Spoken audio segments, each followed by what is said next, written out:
Hello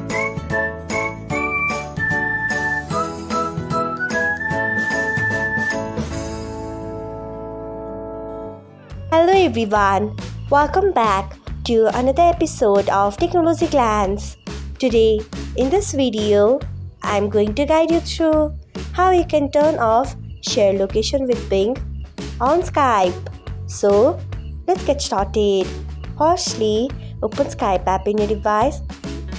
Then tap on your profile icon. Next, tap on settings.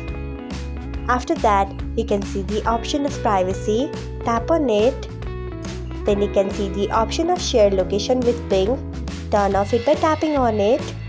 So, this is how you can turn off share location with Bing on Skype.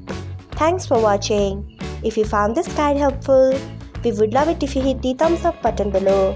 We upload great new tech tutorials like this one every day. So, do not forget to subscribe to our channel and hit the bell icon so that you'll never miss another update.